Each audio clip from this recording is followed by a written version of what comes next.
Hello, this is Tony Heller from RealClimateScience.com. Alice said, "When I used to read fairy tales, I fancied that kind of thing never happened, and now here I am in the middle of one." Very true words from Alice. We are living out many different fairy tales right now. A Google News search brings up a huge volume of fairy tales about climate change, as well as many other topics.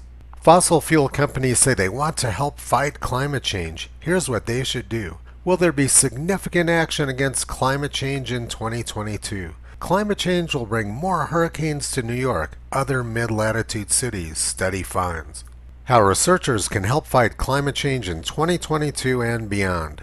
Climate change emergency cannot be solved by disintegrating democracies. Hollywood's primer on climate denial illustrates 5 myths that fuel rejection of science. Global warming heats up Australia's cool weather. 8 ominous climate milestones we reached in 2021. How can AI aid in predicting and fighting global climate change? In the face of climate change, it's time to rethink regular work. None of these stories actually have anything to do with climate. They're all about targeting the U.S. energy supply. Let's take a closer look at this article from Grist. Is the U.S. uniquely bad at tackling climate change? The propaganda in this article gives us a feel for who's behind this big lie. Instead of looking at the propaganda, let's look at the actual data. United States CO2 emissions have been declining for almost 20 years, while those in China have been skyrocketing. And this is the same graph seen as percentage change rather than absolute amount of CO2. China's emissions are up 11 million%, while the United States are essentially flat. But the writers of this article choose to attack the United States and ignore China. They describe Biden's proposed $3 trillion wealth transfer from the middle class to his billionaire friends as being a giant climate bill. And these articles always make it sound like the oil companies are involved in some giant conspiracy to destroy the climate.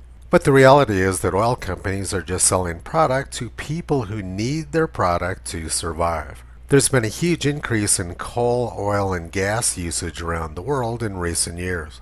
Meanwhile, renewables like wind and solar are making very little progress. They still provide less than 3% of energy usage. Wind and solar can't provide the reliable energy which civilization needs to survive. Of course, there are applications where wind and solar are useful. For example, we're installing Chinese-made wind and solar on our house right now. The reason we're installing Chinese products is because that's where essentially all of the products are being made.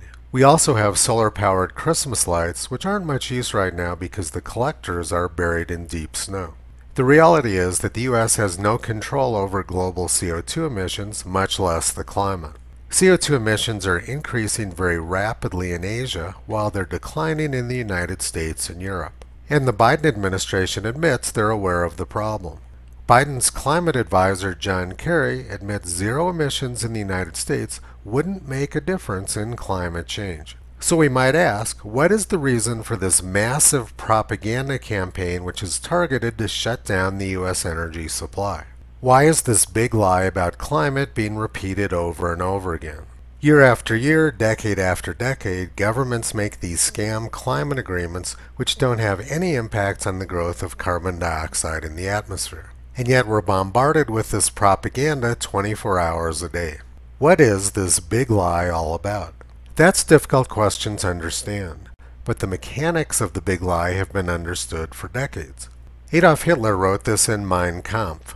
In the big lie, there's always a certain force of credibility, because the broad masses of a nation are always more easily corrupted in the deeper strata of their emotional nature than consciously or voluntarily. And thus, in the primitive simplicity of their minds, they more readily fall victims to the big lie than the small lie, since they themselves often tell small lies in little matters, but would be ashamed to resort to large-scale falsehoods. It would never come into their heads to fabricate colossal untruths, and they would not believe that others could have the impudence to distort the truth so infamously. Fast forward to the year 2022, and we're watching the big lie in full force. We are down the rabbit hole with Alice in the middle of a giant fairy tale. Toto's been pulling back the curtain on the climate mad hatter for the past 14 years. You can visit him, Kyrie, and Caesar on the web at realclimatescience.com.